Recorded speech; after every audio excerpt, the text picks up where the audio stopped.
Hi, and welcome back to Group Crisis Intervention. Let's move on to Section 3 and talk about strategic planning in crisis intervention and CISM. The information for this section is found on this slide presentation on pages 46 through 59 of your book. Many employers have staff support programs, and one of the functions of many employers' programs is to provide support to employees in the event of some kind of traumatic event or incident that affects them during their workplace. The programs are comprehensive. They're not therapy but support programs. They're integrative. They're systematic. They offer a full, diverse support package using multiple tactics. And these 6 characteristics tend to be common throughout effective staff support programs. So a true staff support program that's effective tends not to exist in a vacuum. They have a linkage to a wide variety of resources. They're run and staffed by peer support personnel who are trained. And they contain and apply the 6 core elements of crisis intervention stress management. Effective staff support programs incorporate the 6 core elements of CISM. Surveillance and assessment of the event that took place and its impact. Strategic planning for the type, nature, and extent of interventions that will be required. Listening, individual support, and crisis intervention. They provide informational group interventions to get information out to diverse populations and groups of people. They provide interactive group sessions for homogeneous groups. And they have information and a mechanism for follow-up and referral services for those individuals in need. The surveillance component of the strategic planning for crisis intervention is very similar to triage in a multiple injury situation.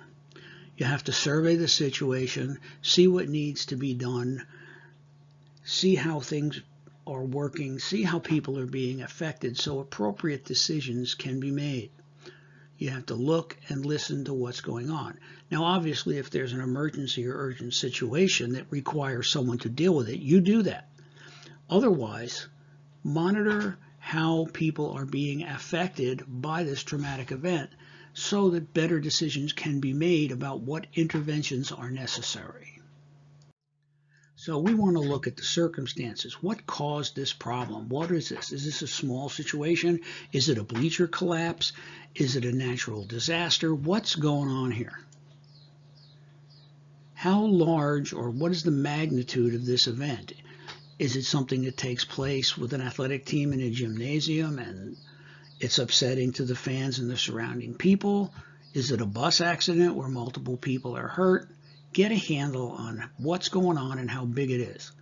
And then what kind of impact is this situation having and likely to have on the individuals exposed to this incident?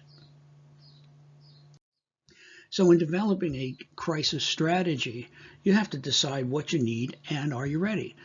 This requires a full assessment. It requires that goals and objectives for this particular intervention be developed and are used as the framework for deciding your course of action. Select the right people. If you need people with experience in advanced group training, they need to be found. If people with individual crisis intervention training are appropriate, they need to be found. If people with disaster services training need to be found, you need to get them. Develop the plan of action, which includes a timeline. Select the right tactics and interventions that you're going to use and apply them accordingly. So the tactical components are listed here. You need to do work ahead of time to have a general framework as to how things are going to be handled. People need to be trained, educated, your policies and plans need to be in writing, and you should practice some of these things. What's your assessment procedure? We'll talk about the 5 T's in the strategic planning approach, what support's going to be on scene, what interventions are you going to give, and we will cover those later, informational or interactive, what other support services may be necessary. It could be psychologists, could be counselors, could be clergy, and then what referral services are available in that area locally that people can get to should the need arise. So here's the strategic planning formula.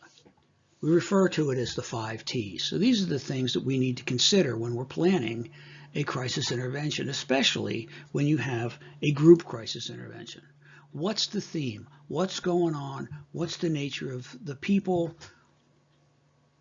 You can't do the same thing for firefighters after a very bad situation as you might do for emergency room nurses after a severe situation or crisis in the ER. You have to look at what's happening.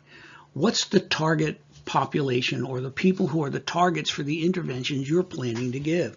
Because defining the people who are going to receive the intervention is going to help you decide which tool to use when and for what group. So again, what types? Informational, interactive, small group, large group, individual. You got to look at what's available and what's going to be needed.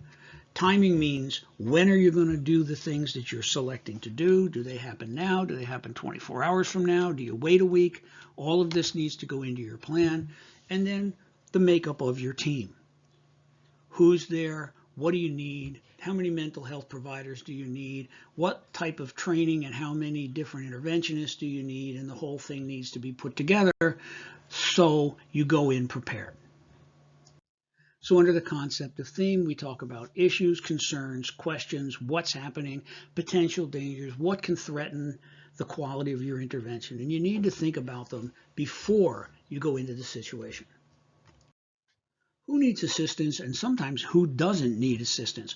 Or who is it not appropriate for the team to providing support in this particular situation? If you don't define the target population for the intervention in a given situation, it can quickly get out of hand. Obviously, as we learn the different types of intervention tools that are available, which will be most helpful in the given situation for which you are planning. You want to survey what's happening so you can decide when the different types of interventions or assistance techniques will be most useful to the target populations. And the last thing you should be planning for is who are you sending in to provide the assessment, and do they have the proper background, experience, personality, skills, and training to do the job appropriately. So this particular section is very short, and we'll have a couple of opportunities to practice in the in-person session, and we'll put together some plans for scenarios that I'll present to you at that time. This is the end of section 3, and there will be a quiz for sections 1 through 3, and I will send you the link for that quiz so that you can take it and it will help you review. The quiz is open book, so it's more to reinforce that you've learned and been exposed to what we need you to be exposed to. Thanks for your time. I'll talk to you soon.